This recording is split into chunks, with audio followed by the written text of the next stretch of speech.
If you're receiving SNAP benefits or SSI payments, what I'm about to tell you could directly impact how much money you get next month, and millions of Americans are completely unaware of what's coming. President Trump just put his signature on something that's going to change the game for Social Security and food assistance programs starting November 18th, and if you don't know about these changes, you could be leaving money on the table or worse, facing unexpected reductions in your benefits. Let's start with what actually happened and why November 18th is such a critical date that you need to have circled on your calendar. The changes that were just signed into law represent one of the most significant adjustments to both SNAP and SSI programs that we've seen in years, and they're coming fast. What makes this particularly important is that these aren't minor tweaks or adjustments. We're talking about fundamental changes to how benefits are calculated, who qualifies, and what recipients need to do to maintain their assistance. The document that President Trump signed includes provisions that directly modify the eligibility requirements for both programs, adjust the income thresholds that determine how much assistance people receive, and introduce new verification procedures that could catch a lot of people off guard if they're not prepared. Starting with SNAP benefits, which millions of American families depend on to put food on the table, there are several major changes taking effect that you absolutely need to understand. The first significant change involves the income limits and how they're calculated. Under the new rules, the gross income threshold for SNAP eligibility is being adjusted, but here's where it gets tricky because it's not a simple across-the-board increase or decrease. The new calculation takes into account regional cost of living differences in a way that the previous system didn't, which means that depending on where you live, you might see your eligibility status change even if your actual income hasn't changed at all. For households in high-cost areas, this could actually work in your favor because the adjusted thresholds might qualify you for more assistance than you're currently receiving. However, for those in areas where the cost of living adjustments are minimal, you might find that the new calculations actually reduce your benefit amount or even disqualify you from the program entirely if you're right on the borderline of eligibility. The second major SNAP change involves work requirements, and this is where a lot of controversy has emerged because the new rules significantly tighten the requirements for able-bodied adults without dependents. Under the new system that kicks in on November 18th, individuals between the ages of 18 and 52 who don't have children living with them and who are deemed physically and mentally capable of working will need to prove that they're either employed for at least 20 hours per week or participating in a qualified work training program. The previous age limit was 49, so this expansion means that more people are now subject to these stricter requirements. What's particularly important to understand is that these work requirements come with a time limit. If you can't meet the work requirements, you'll only be eligible to receive SNAP benefits for 3 months out of every 36-month period unless you're able to document that you're actively seeking employment and unable to find work despite your efforts. This is a major departure from how things worked before, and it's going to force a lot of recipients to either find employment, enroll in training programs, or risk losing their benefits entirely. The third SNAP change that's flying under the radar but could have enormous implications involves asset limits and what counts as a resource when determining eligibility. The new rules expand the definition of countable assets to include certain types of accounts and holdings that were previously exempt. This means that if you have money in certain retirement accounts, education savings plans, or other financial instruments, those might now be counted against you when the program determines whether you qualify for benefits and how much you should receive. The asset limit itself hasn't changed dramatically, but because more types of assets are now being counted, people who previously qualified might find themselves over the limit when the new rules take effect. This is especially concerning for older adults who might have modest savings set aside for emergencies or future expenses but who still struggle to afford food on their fixed incomes. Now let's talk about SSI, which stands for Supplemental Security Income, because the changes affecting this program are equally significant and in some ways even more complex.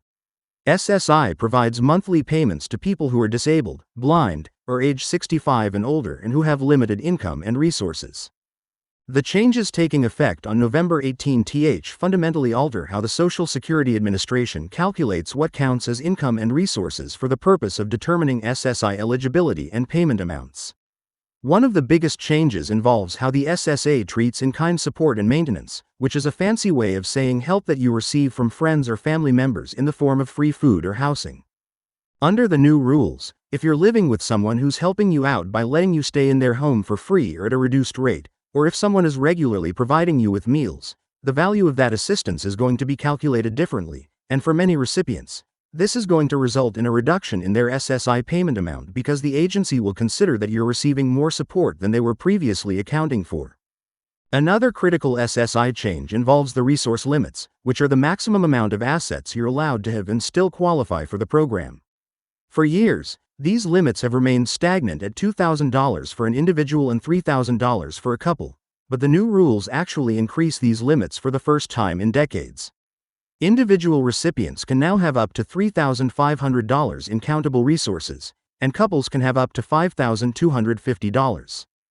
On the surface, this sounds like good news because it means people can have more savings and still qualify for assistance, but there's a catch that nobody's talking about. The expanded definition of what counts as a resource means that accounts and assets that were previously excluded are now being counted, so even though the limits are higher, you might actually be closer to exceeding them than you were before because more of your assets are now being included in the calculation. The new SSI rules also introduce stricter reporting requirements that are going to require recipients to be much more proactive about informing the Social Security Administration about changes in their circumstances.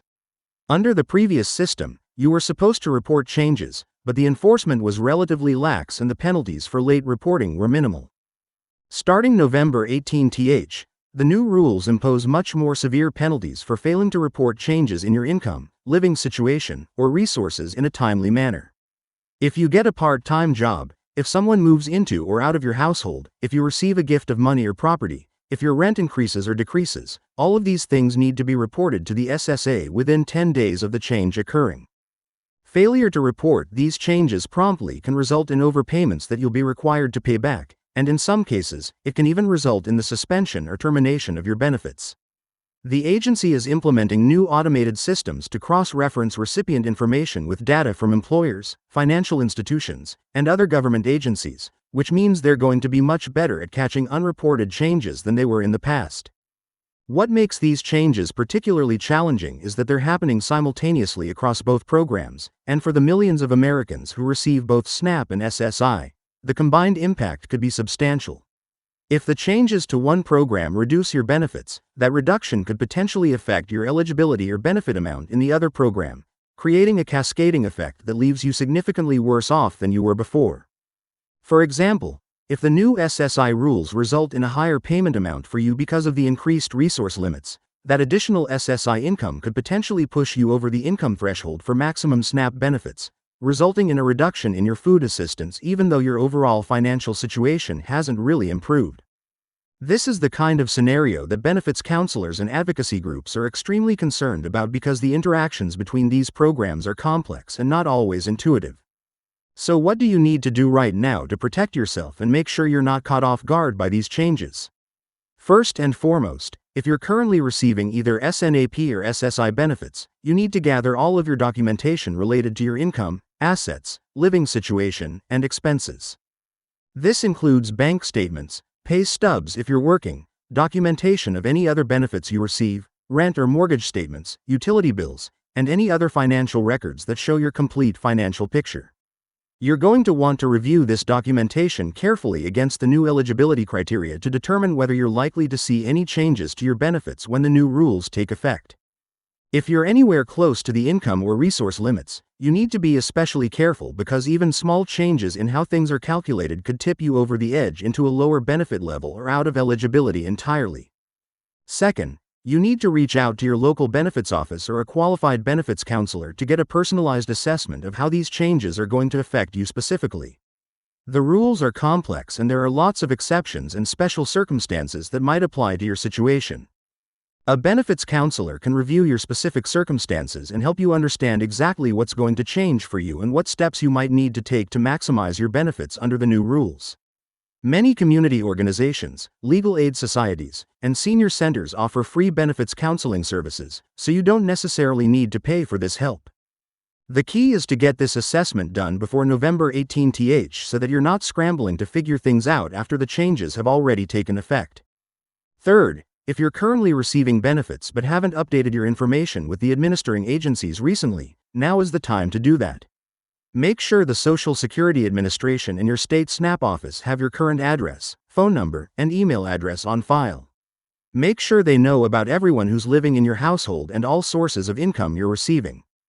Getting your information up to date now will help ensure that you receive any notices or communications about how these changes affect you, and it will reduce the risk that you'll face penalties later for having outdated information on file. The new verification and cross-checking systems that are being implemented are going to make it much easier for agencies to identify discrepancies between what you've reported and what their records show, so it's in your best interest to make sure everything is accurate and current.